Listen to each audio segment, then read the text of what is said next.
Hello and welcome to the Tennessee Informer. Thank you all for joining us tonight. Before we get to the topic and our guest, hey, how about President Trump? Is he kicking butt or what? He has exceeded my expectations. He's taken on some things that I did not think he would take on. You know, getting rid of the Heritage Month of all the different hyphenated groups. I thought that was great. And he's the first one to have the backbone to do it. And the border, I mean, he's securing the border. He's deporting illegals. He's got rid of the whole trans thing. He's doing great. He is doing great. So let's just, you know, we do need to pray for him because, you know, the left hates him. And I'm really happy with the way things are going so far. And I think most of you are as well. Is your property safe from eminent domain? Could you lose your property rights to blight? It almost happened to numerous residents in East Ridge, Tennessee.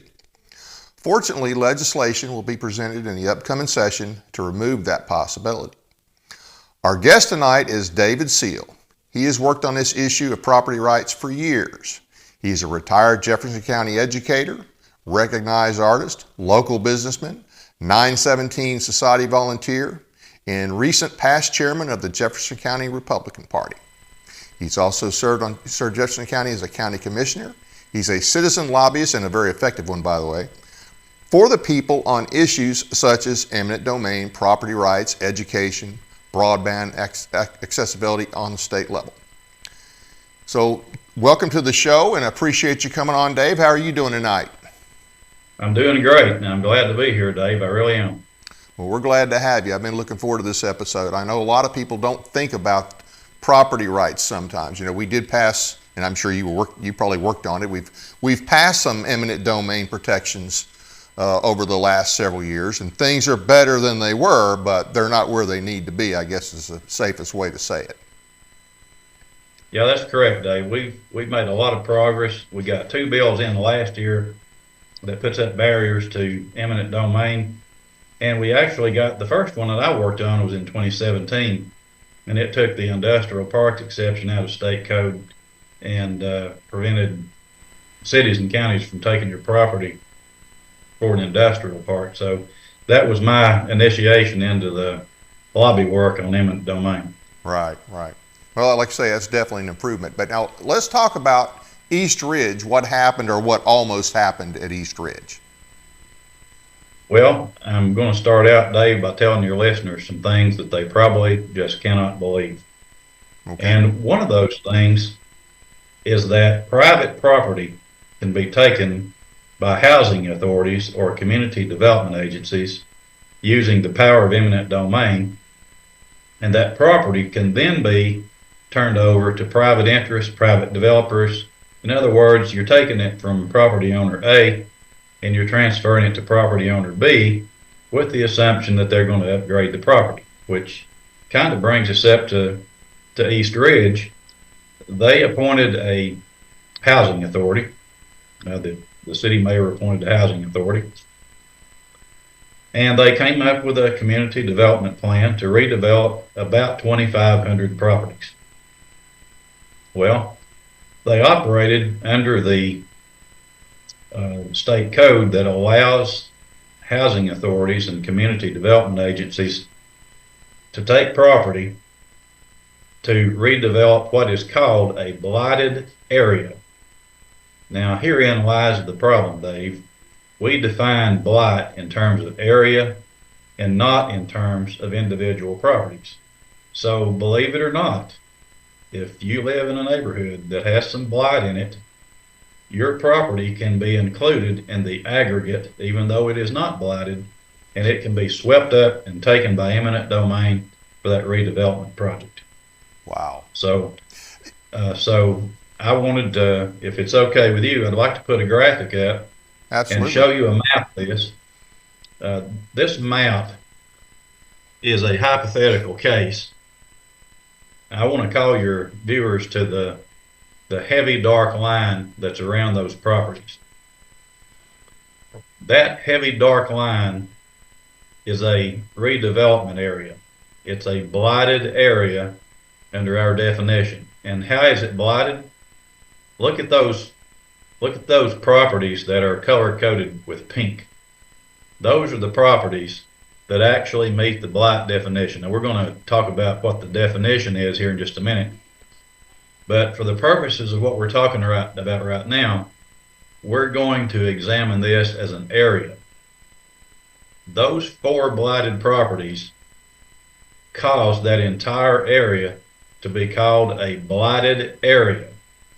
And then all the properties that are inside that boundary that are not color coded are all good, code compliant, non-blighted properties. And that can all be swept up and condemned as a blighted area and turned over to private interest and private benefit for private development. So that is the picture's worth 1,000 words. That image right there will show you and your viewers exactly what a blighted area definition is under Tennessee code. How long has it been that way long term? That requirement or that statute that, okay, we deal with areas, and if you happen to be in the area, even though your particular property is squared away, you could now stand to lose your property? Has it been that way long term? Yeah, and I'll give you a little bit of history on it. This statute dates to 1945, and if you go back in history to the 20s, 30s, and 40s, that was a time that was post-war. There was a lot of blighted and dilapidated slum areas, and cities and counties were going through the process of what they called at the time slum clearance and blight remediation. And states started putting on the books definitions of a blighted area so they could be condemned and turned over to developers for upgrading. So our first statute dates to 1945, and that was Public Chapter 114. And the most recent change to that was Public Chapter 863 in 2006. And I could write a book just on that one act that we enacted in 2006. So they do it by area now. This just blows my mind that they would even. Okay, so I guess we need to get. I am curious about the legal definition of blight, because I'm sure I'm going to have some questions after that. Can we skip ahead to that? Will that throw you off? Yeah, if you'll put up the blighted area definition, I'll just actually read from it. This is in Title 13, 2201. Blighted areas, in parentheses, are areas including slum areas with buildings or improvements that, by reason of dilapidation, obsolescence, overcrowding, lack of ventilation, light and sanitary facilities, deleterious land use, or any combination of these or other factors, are detrimental to the safety and health, morals, or welfare of the community. And it goes on to say welfare of the community does not include solely the loss of property value to surrounding properties, nor does it include the need for increased tax revenue. Under no circumstances shall land use predominantly in the production of agriculture, as defined by 13105, be considered a blighted area. So a blighted area just has to contain some elements of blight in order to be considered that.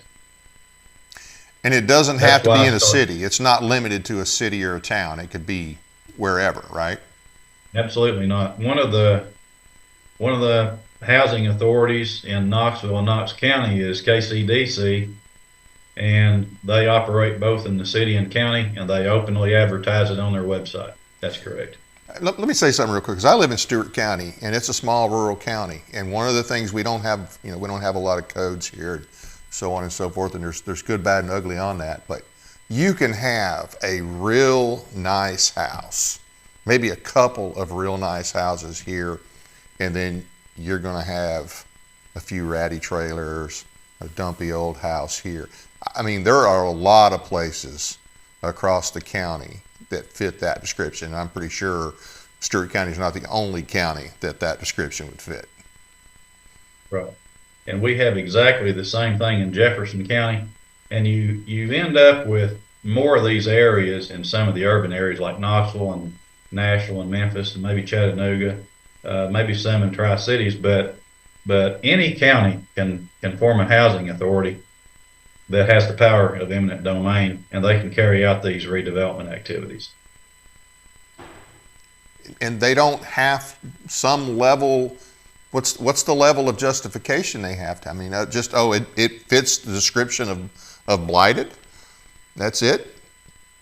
Yeah, and it goes back to the literal part definition of eminent domain, Dave. And if you could put up that eminent domain definition, I'm going to say a little bit about that particular definition. And what we have here under Title 29 is a statement under public use which does not include recreational facilities, recreational purposes, or parks, private use or benefit, or indirect public benefit resulting from private economic development and private commercial enterprise, including tax revenue and increased employment opportunity, except as follows. So here's that big get out of jail free card I was talking about. Except the acquisition of property by a housing authority or community development agency to implement an urban renewal or redevelopment plan in a blighted area as authorized by Title 13, Chapter 20, Part 2, which we just had on the screen. So as long as you've got some properties in that area that you want to designate as blighted, you can take the property and redevelop it and turn it over to private developers. You can do all those things that it said you couldn't do but you can do if you label it as blighted. All the things they said you couldn't do, you can do if you label it as blighted. Yes, and if you're a housing authority or community development agency, you have a card that says you can use eminent domain to carry out these activities. So we have proposed some legislation to fix this. Yes. It is called the Tennessee Property Rights Protection Act. And before your listeners' eyes glaze over with all this, we ran this something similar to this legislation 5 years ago in the 2020 legislative session, and COVID caught up with us. We got a bill similar to this all the way to the Senate floor, and it was delayed a week, and COVID basically shut us down. If you remember, Dave, they took all their bills off of their calendar except for the appropriation bills, and they got out of town. Yeah. But this thing that we are proposing, this act, Tennessee Property Rights Protection Act, will delete the blighted area definition and substitute it with a blighted property definition. So the housing authorities can go ahead and take all the blighted property they want to take from the Mississippi River to Mountain City. They can take all the blighted properties and redevelop those. They just have to keep their hands off the properties that are not blighted. Right. And that's the essential element of the bill. Now, it does a lot more. I'd like to mention that if this is the proper time for that. Sure. So it provides property owners with the opportunity to correct building code violations before the property is condemned or blighted. So as it stands right now, if you're accused of having blighted property, there's nothing in state law that says that a city or county has to give you a chance to fix it before they take it under this blight definition. So we're adding that in just as a due process element. It also gives property owners standing to ask a court of competent jurisdiction to make a determination of blight. So if you get a letter of acquisition and it says we're going to take your property for redevelopment of a blighted area, you say, hey, my property's not real blighted. I may have a loose shutter, may have a crack in the foundation or something, But I'd like for a judge to be able to make a determination of, in fact, whether my property is blighted or not. So our bill puts in standing for a property owner to go to court and say, hey, I want you to make a determination of blight, and the city or county housing authority would have to present evidence of blight. And they couldn't just say it was blighted like they do now. They would have to show it. It also preserves the authority of housing authorities and community development agencies to designate a redevelopment area. When we ran this bill before, we were accused of saying to a housing authority that they could no longer determine that an area was going to be redeveloped, particularly with blighted properties. So we're actually putting in black and white in the bill that housing authorities and their parent governments, cities and counties, can designate a particular area for redevelopment. We're just making that crystal clear so they don't think we're trying to take that away from them. We're also putting in that housing authorities can purchase property through a negotiated sale and pay more than market value. Right now, the eminent domain price is based on an appraisal. So if your tax appraisal is lower than the amount you'd want to get for it, you might be a holdout and say, hey, I don't want to sell my property for that price. So we have put into this something that you and I would have to do in the free market, and that is if we really want somebody's property, we may have to pay more for it. Right. So that's in the bill, and we also have a provision in there so that if a city or a county or housing authority wanted to contract with a real estate agent or a third party, they can use them to acquire the property. And we've made it crystal clear that if they need a tax increment financing zone in that area to pay for infrastructure, that nothing in our bill would preclude them from doing that. And then finally, there's one last provision we put in there just to make the city and county governments feel comfortable, as if they needed that. We're allowing them to use the power of eminent domain for public use, and that would be public use is anything that's non-beneficial to a private entity. For example, the building of a school, or the building of a water treatment plant, or a city library, or a county office building. Anything that's public use is within the realm of a housing authority to take for a redevelopment area. So we put all of those elements in there just to make sure that if they really were going to do a legitimate development of blighted property, they have all of those things at their disposal.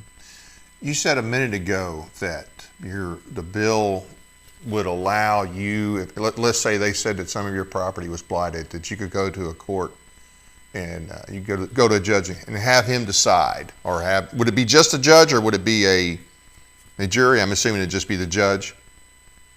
No, it would be a judge in a court of competent jurisdiction, which would be a judge like a circuit judge or a chancellor that would have jurisdiction over property issues. Okay. And then he would decide whether or not it was blighted. That's correct. So my question is this: why don't they have to go to the judge and have him decide if it's blighted? Why is the onus on you? They're trying to take your property.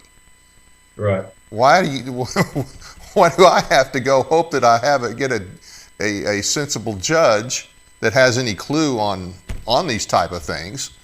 It seems, and granted that I guess you'd be out of luck either way if the local judges were not good in that regard, but it just seems to me that that's backwards. If they wanted to take something, it seems to me like they should have to go through the hoops. It's actually worse than that, Dave. You've opened up a 1,000-ton can of worms here. Okay. Okay, so when we get back to that definition of eminent domain, and I told you that the housing authorities have a get out of jail free card, they really do. There's nothing in state code that we've ever been able to find that says that your city government or your housing authority has to go anywhere and prove that something is blighted other than just to allege blight. And you see that in 2917-102, there in paragraph 2C, the acquisition of property by a housing authority. And then you see another avenue in under 1320-201 under the blighted area definition.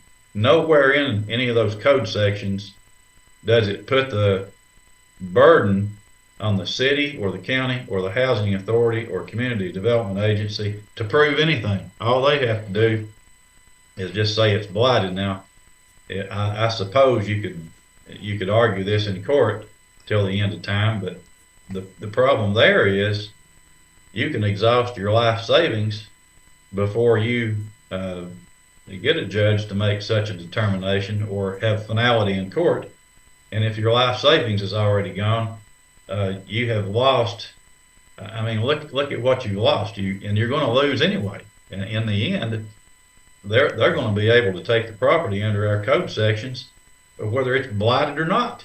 So if you got a redevelopment area and your house is not blighted, you don't have the option to go to court and say it's not blighted because your property is included anyway.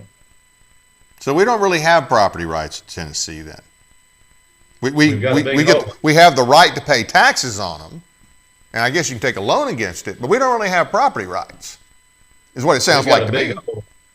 Yeah, we've got a big hole in our property rights system here in the state. Do you know how Tennessee compares to other states, other surrounding states? I'm just curious. I know that the state of Georgia has something similar to what we're proposing, and that is if you're going to take property under the guise of blight, you can only take it property by property. Right. And that's kind of where we're headed with this. And there may be a large number of blighted properties in the area, and you can put together a redevelopment area just out of those blighted properties. And if your staff there could put up blight image number 2, I'll give you an example of this. Okay, here we go. Here's exactly the same area, only this particular case, you've got, it looks like over half the property area that's blighted, and you've got in white spots there, good properties. Now, if you were going to redevelop, you could just go in and take the properties that are shaded in pink, and that would be a fairly good size area to redevelop, especially for something like housing. Now, if you're going to try to put retail or a sports arena or something like that in, you'd have to have a lot more property like they try to do down in East Ridge. But this particular graph here shows more than enough property to upgrade for housing. And if you could leave the graphic up just for another minute or two, I wanted to call attention to that green area.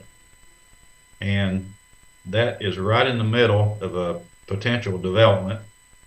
And that green, hypothetically, Dave, represents a property owner or owners that are holding out. They don't want to sell their property. Those property owners are not blighted. They're surrounded by it, but they're not blighted. Now, as far as I'm sorry, go ahead. When push comes to shove, there may be some holdout property owners that just are not going to sell, and their property is not blighted. And if this property rights bill is enacted, a housing authority couldn't take it under the guise of blight, but they could possibly take it under the public use definition, which is one of the most argued over definitions in the U.S. Constitution when it comes to property. I've got a lot to say about that later, but let's look at the green spot here for just a minute. If the housing authority just had to have that property for a water treatment plant or a library or some of those things I mentioned earlier, that most of us with common sense would consider a public use purpose, then that is perfectly takeable under the bill that we're proposing, because public use is one of those legitimate things that government can take property for. We may not like it, but it's a legitimate taking if you're going to put something on it that's of public use. Compensation wise, now you mentioned, I asked you about that earlier, and so for these blighted properties, are they compensated based on what the tax records, or what market price? I mean, what determines how much they're compensated for taking their property? Those properties are actually evaluated by a property appraiser, and one of many things they have to consider is the highest and best use value. Now, it's not going to be based entirely on that, but that's one of the factors that's plugged into that. So if you get a property appraisal and there is multiple properties in the neighborhood that are blighted, that's going to drag the property value down. And the fact that your appraiser is considering the highest and best use value would bring it back up. So you're going to end up with something in the middle on the value of that property that they're going to use when they compensate you under the just compensation clause. Okay. Now, East Ridge, what was the situation there, and how did that turn out? I think most of the people were able to stop that, weren't they, or at least some of them? Yes, and if your readers refer to the article that I sent you from the Chattanooga Times Free Press, there was an uprising by the people that were affected by this property taking, and probably others as well. And they objected to it, and they went to their city council and protested the taking. And not only did the city council and the housing authority stop the taking, the city government completely disbanded the housing authority. It was dissolved in one of the meetings at the end of the process. But what they had proposed originally, in my understanding, was a mixed-use development. It was going to be some housing, there was going to be a sports facility, there were going to be some retail and hotel spaces there, and most of this was designed, obviously, to not only just to upgrade the neighborhood and make it look a lot better, but to generate tax revenue, which is perfectly legitimate under the part definition of eminent domain and the redevelopment of blighted areas by housing authorities. They do have that authorization. Now, we have that article up on our website for anybody that wants to read it. The commercial appeal article that was written by Nick Sabella and Malad Imam of the Institute for Justice, they wrote that article in 2018, right after the East Ridge event down there. And I had heard about it, but I didn't realize what housing authorities and community development agencies could actually do until I read that report, and they spelled it out. And I realized then that the eminent domain reforms that we put in 2017 just did not go far enough. And I went back and looked at Public Act 863 from 2006, and it didn't go far enough. So we, along the way, when we reformed some of these code sections, just left a giant hole there for people to exploit. Right. So the main thing that the legislation will do, and I think Bud Halsey has it in the House. What is it? House Bill 0444, I think. Yeah, Halsey's is 444 in the House, and Senator Janice Bowling has Senate Bill 480 over on the Senate side. And actually, I've worked with Janice for a much longer period of time than I have Bud.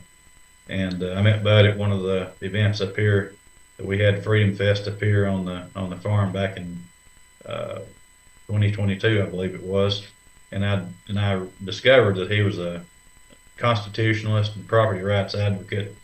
And as you know, you and I have worked with Tennesseans for State Sovereignty. Yep. And Bud's been a big part of the state sovereignty. Yeah. So I knew him to be a constitutionalist from that. And I let Janice make some recommendations on who to carry it in the House, and Bud Halsey was the first name out of the box. And I feel extremely fortunate that Bud agreed to carry the bill in the House for us. Yeah, he's a good man. Good man. I wish we had more like him up there. definitely Yeah. when it comes to these type issues. I wanted to, if this is a good time, I wanted to say something about the background, the legal background and court cases on this. Oh yeah, And absolutely. well, there's two cases that come to mind, Dave.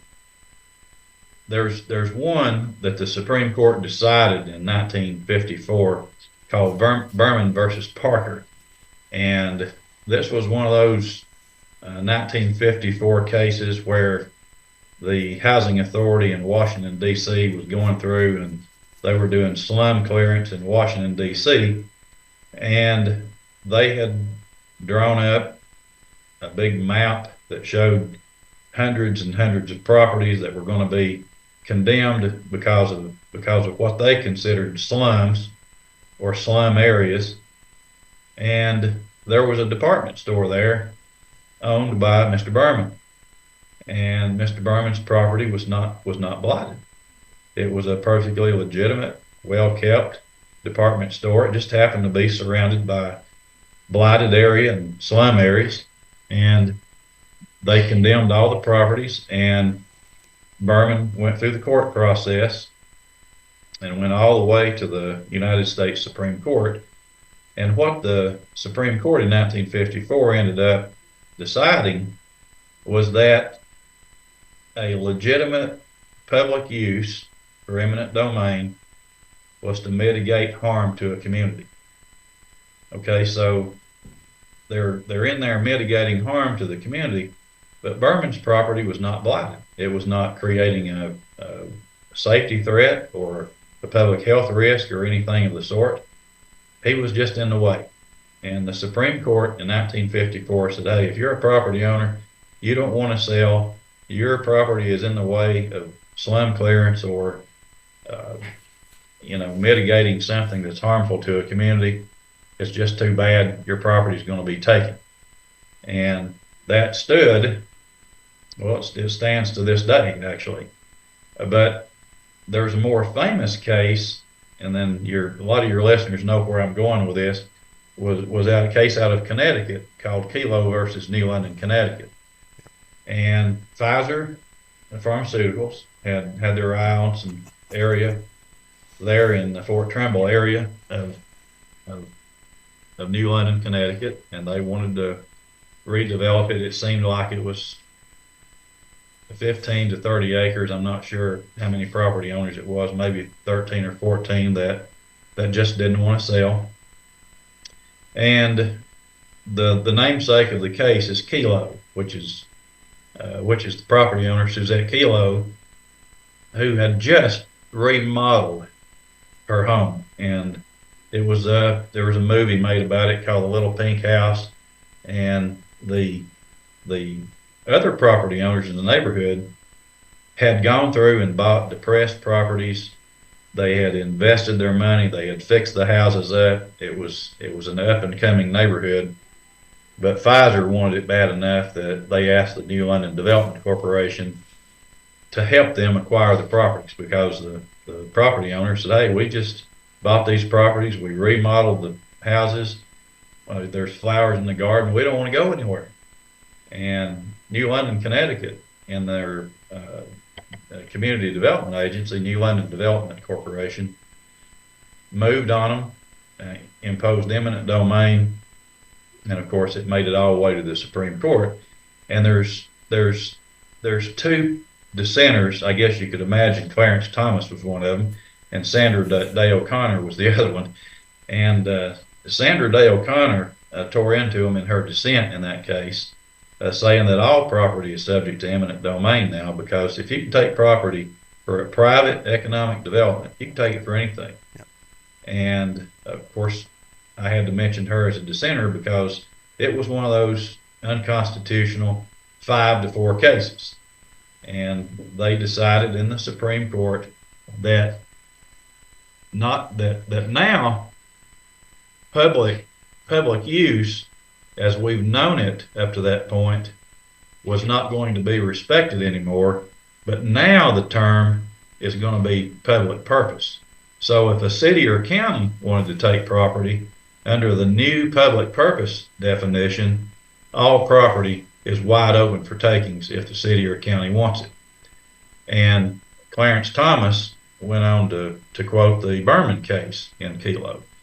And he said, you're taking property that's not even of a threat to the community or the safety of the community. You're taking property that poses no risk to the community, and there's not a public purpose in that. And he said that you're going to end up taking property from those people who can least defend the taking of that property in court. You're going to be picking on people that are poor or don't have a lot of savings, don't have a lot of resources. They happen to own the property. It might have been in their family for 5 generations, and it means the world to them. And he said the consequences of this are going to be harmful. And he was right. So anyway, they condemned the property. It was turned over to the city, and it literally sat there, I think, for 15 years before they ever did anything with it, because Pfizer ended up backing out of the deal in 2008 when the economy cycled down a little bit. So they literally took property for nothing. Good. So they didn't even think about giving it back to the people? Well, apparently not. Now in Tennessee, there were some code sections amended a few years ago, such that if you didn't use the property for the purpose of the taking, the property owner had a right of first refusal. They could go back and purchase the property back. Now, I'm in the weeds here because I don't know enough about that statute to explain it to you, Dave. But in New London, Connecticut, there was no such provision, and those people had no chance of ever getting the property back. So other than county housing authorities, well, I guess housing authorities and the developers that are going to come along with them after that, I'm assuming that's your main opposition to this bill, the lobbyists for those organizations in the legislature? Well, when I testified in the Senate Judiciary Committee in 2020, the Knoxville KCDC Housing Authority came in opposition to the bill, and they opposed it by saying that housing authorities really have to have the ability to condemn property in order to assemble large enough tracts of property in order to make it viable to do a redevelopment. And I'm here to tell you, Dave, if government has to take property to assemble an area big enough to redevelop, that's not the role of government. No. If a private developer wanted to go in and do that, they could purchase those properties one property at a time and redevelop them and do what the free market would have to do. It's an outrage that we would allow a city or county or housing authority to get into the real estate business, and that's what we've done with these statutes that govern this. So the housing authority, their claim is, okay, obviously they're saying that the property's blighted, all right, but they don't have to. There's nothing that requires them. You mentioned a minute ago about it. It's not a safety or a health issue. So that doesn't come into play here in Tennessee. Apparently, it's just blight based on. That's correct. That's correct. Okay. And the motivation for it, Dave, like I said earlier, is tax revenue. That's what. And yeah. They want obviously they want the city to look better. And there's some legitimate reason for that. That is a motivator. But it shouldn't be justification for the taking. Right. And often it is used as justification because otherwise they wouldn't go to the trouble to do that unless they wanted to increase their tax revenue.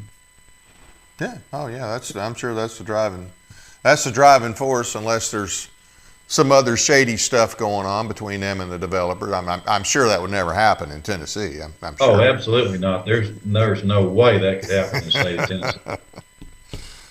Wow, this is scary. You have even fewer rights than what you realize. Of course, I've known property. The whole idea with property rights that Okay, you have to pay the taxes on them, not just one time, but for as long as you have the property. I've always had a problem with that. Yeah, But now now that's not even a guarantee that you can keep something and pass it down.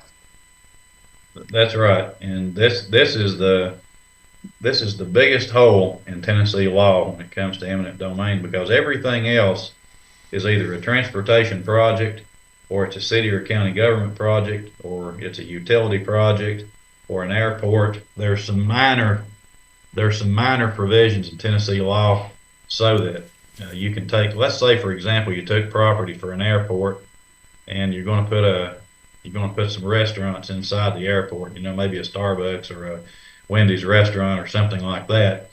There's a provision in our law for incidental use, and it's just merely for incidental. You couldn't take it for that primary purpose. So that's this blight thing is the biggest hole in our law, and I'd like to fix it if there's any way. And I'd also like to share with your viewers how they could get involved with helping fix this, if that's okay. Absolutely, yes. We are going to publish the names and contact information of each committee that hears the bills. It's going to go out on my email list. It's going to go out on grassroots community platforms. We're going to, when we put the bill on notice, that means for those people that are not familiar with the process, when the bill is put on notice, that means that a committee is scheduled to hear it. And multiple committees must hear the bill before it reaches the floor of either chamber. And my bills last year started out in civil justice in the House committees, and they started out in the Senate Judiciary Committee on the Senate side. I don't know that the bills are going to start that way this year in this term, but we're going to publish the committees on our platforms and out on social media, and maybe even you could help us with this. Sure. And let the viewers know who is going to hear it. So across Tennessee, we will have legislators that need to be contacted and ask in support of this legislation. So the Tennessee Property Rights Protection Act is something that's easy to remember. And if you're dealing with the House chamber, it's House Bill 444. If you're dealing with the Senate chamber, it's Senate Bill 480.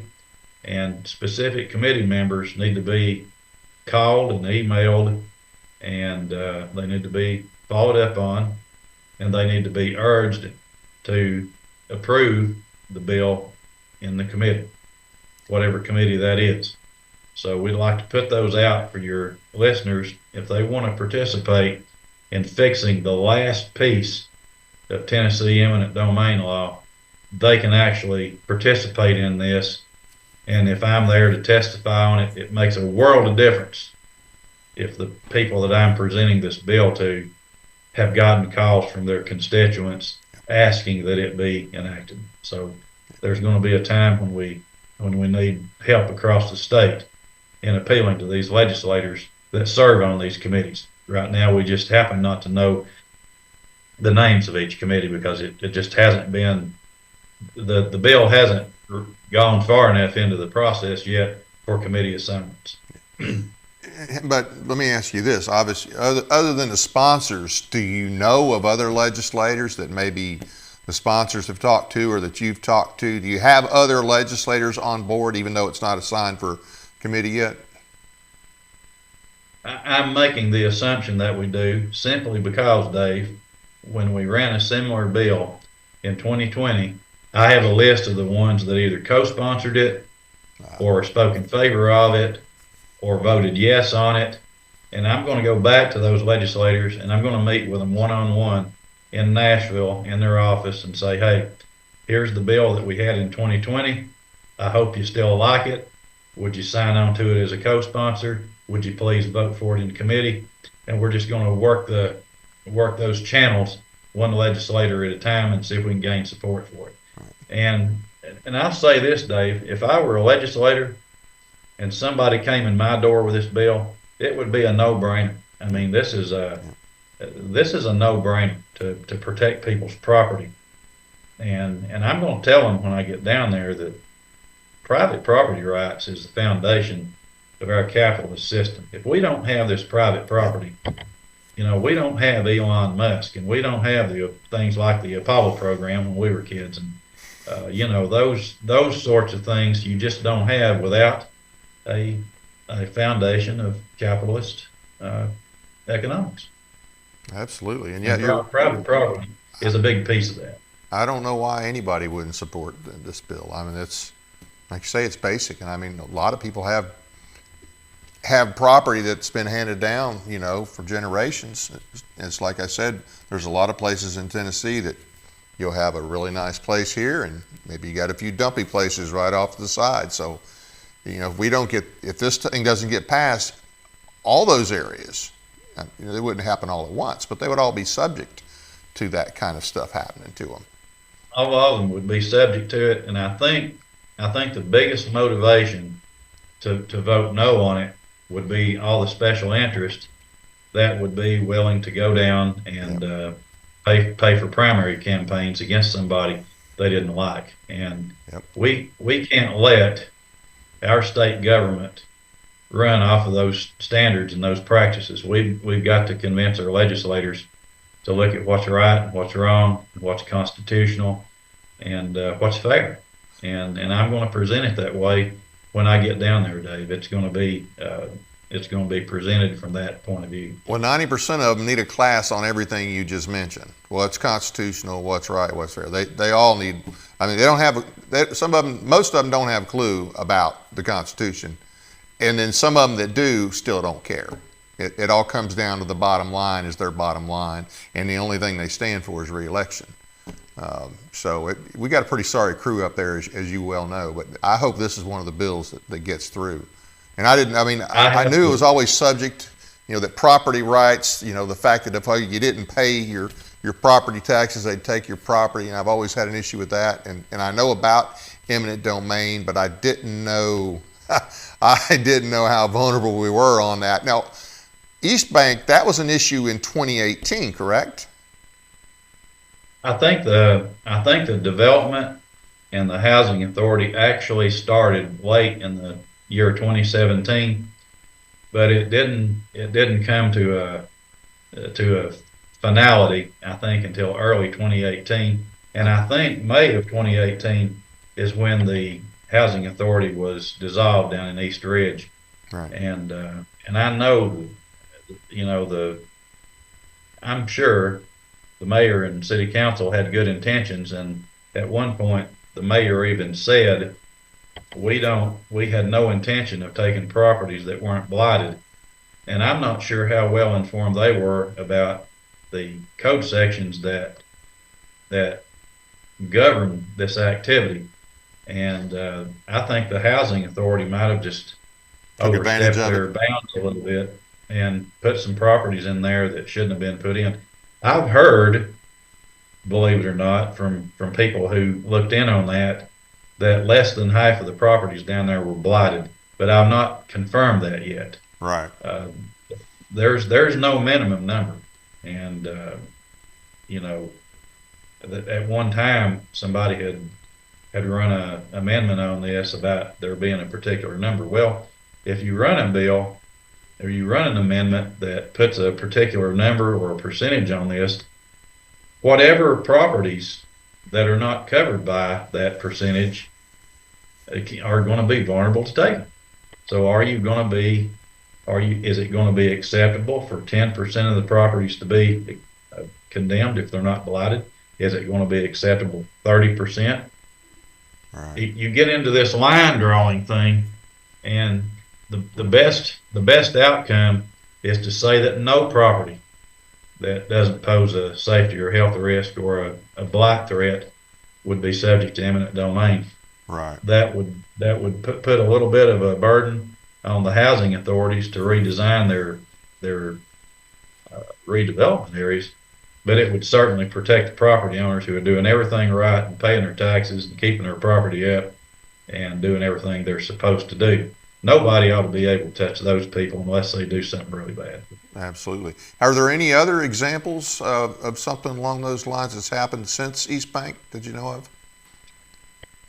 this goes on routinely, and when I was testifying and KCDC was testifying in the Senate Judiciary Committee 5 years ago, they said that we don't really use eminent domain very often. And Dave, the reason they don't use eminent domain very often is what we talked about earlier. They hope they have the power of eminent domain, and if a property owner just didn't want to sell their property, they're going to go to their attorney, and their attorney's going to say, "Hey, you're going to lose your property. Yeah. You can spend your life savings fighting it." So that's why they get to say they don't use eminent domain very often. Right. Of course, these scared property owners are not going to spend $60,000 to fight this through the court of appeals and lose. Yeah. And so they take the eminent domain price, and then they end up moving. KCDC is Knox County Development Corporation? Yeah.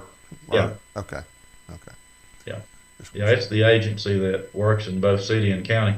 And there's a place for those agencies. There's truly blighted properties, and there's properties that are for sale that they can develop. No problem. But not the taking of property by force. We've got to deal with this, and I think if we don't get it this year, it's going to be hard to ever get it. Yeah, there's a long-term place for people like that too. So anyway, yeah, that's a different topic. Well, hey, yeah, thanks for being with us and all you do. Thanks for the information. I mean, this is something that people need to know about. I mean, it's going to be one of the important bills coming up this session. So definitely keep us posted. Once you get that information, we'll be glad to post it on our site. Remind me when you know it's coming up, because the committees are usually Tuesday and Wednesday. My shows are Monday. Right. If nothing else, I can remind people, hey, you need to call so-and-so the next day. Right. And as time goes on, once you get once the committees are set, you'll probably have an idea of who's going to need more attention, might need more attention than others. So you'll have about a week's notice on it, and let's all get together on this, Dave. Let's all your listeners get together on it, and let's do something good for the people of Tennessee, and get this property rights bill enacted. And we can sleep a little bit easier at night. Absolutely. Well, hey, thanks again. Appreciate it. Appreciate you coming on. We'll definitely watch and support this bill. I've got some event announcements and information about our guests next week in just a few minutes. I want to thank you all for taking the time to watch our program tonight. Please be sure to hit the like and subscribe button, as well as the notification bell, so you never miss an episode. We appreciate your support. Check out our audio podcast on iHeartRadio, Spotify, and other platforms as well. Sign up for our weekly newsletter at our website, tninformer.com. Find and follow us on Facebook and Twitter. We're not through tonight, though. We're going to have another show at 8:30.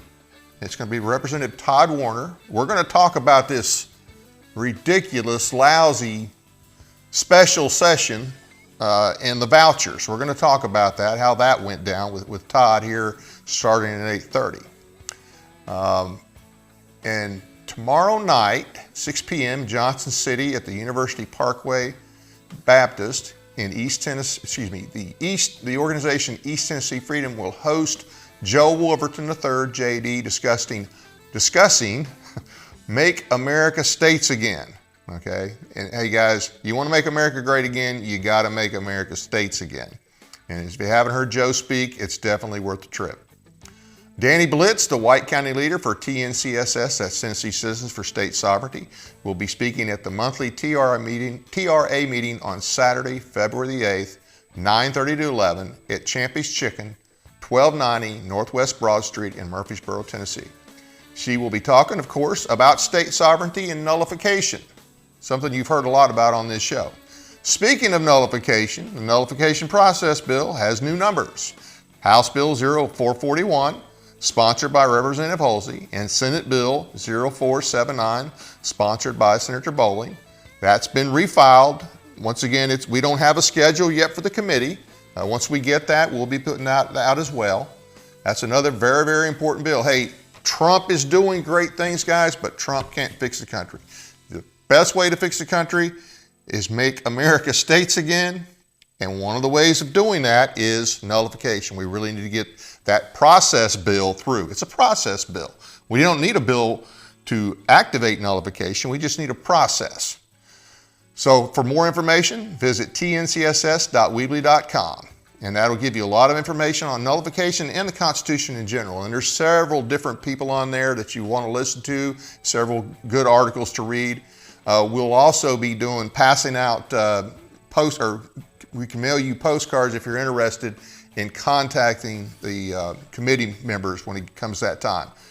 And we'll definitely need help with that as well. Phone calls, emails, and whatnot. And for TNCSS, I encourage you to sign up for the Substack and get the latest updates on the legislation. The founder, Karen Bracken, does that every week. She does a great job with it.